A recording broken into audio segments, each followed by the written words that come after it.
We learn more now in Heroes Among Us, presented by Navy Federal Credit Union. New Orleans, Louisiana. The Crescent City boasts a proud tradition of great food, music, and nightlife.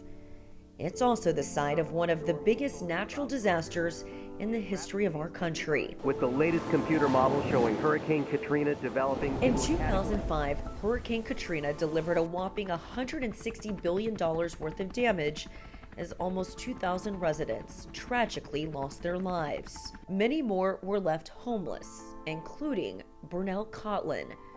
Born and raised in the lower 9th Ward, he was one of the lucky ones to evacuate to a shelter across the state.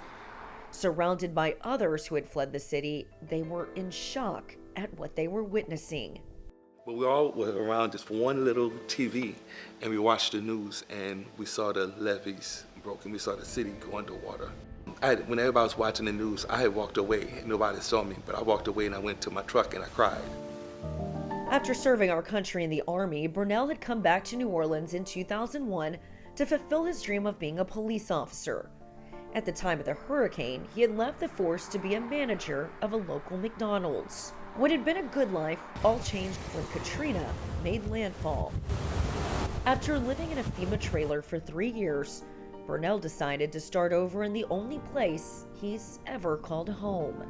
I was the first person back in the entire city block. And I had to rebuild because this was my land, this was my house. So I drove up and down the Ninth Ward. I said, we don't have nothing. There's no stores, there's no doctors, there's no banks, there's nothing back here. It wasn't long after he returned that Burnell realized that corporate America didn't share his enthusiasm for rebuilding in an area that was less than desirable for growth. I called up every big box store you can think of, and they all knew something that I didn't know. They said that the lower Ninth Ward was a food desert. I said, what is a food desert? I didn't know what a food desert was. And they said they wasn't gonna rebuild. So I said, well, you know what? That's a problem. And since you're not gonna solve the problem, I am. For nearly a decade after this New Orleans neighborhood was decimated, the closest grocery store was 3 city bus rides away. That's when a new dream took shape.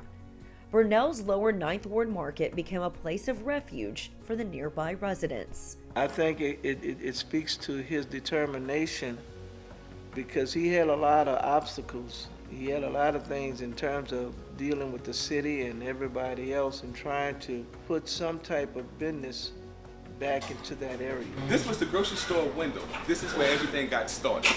Burnell's story has caught the eye of several notable figures over the years. He never knows who might show up on any given day. Drew Brees, people still don't believe this here. One day I was in here sweeping the floor and I get a tap on my shoulder. I turn around, it was this guy, Mark Zuckerberg. So I had to ask him, say, how did you even hear about me? He said that he read an article one day in the Washington Post about me. He said he followed me on Facebook for about 3 months. I don't even go on Facebook anymore. But he said he loved what I was doing. He wanted to come down and visit me.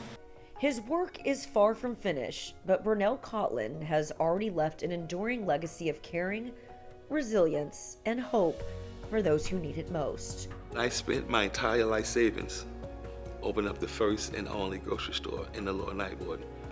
I'm a very, very, very fortunate person. I have had a lot of people, sometimes total strangers, to come in and help me because they saw what I was doing. So I've been very fortunate. I met a lot of great people over a period of years. Though he's quick to give credit to others, Burnell is an everyday hero in every sense of the word, a proud citizen who stepped forward when no one else would to meet the needs of his neighbors. You have to find your purpose in life. You're not just born to fall in love, get a job, have a few kids, grow old and die. That's not why you're here. Everybody's here for a reason. You have to find your purpose. And my purpose in life is service. That's why it's an easy transition from serving our country to me serving my community. I had to be here to do this grocery store. So no, there's no place like no home. I would do this all over again.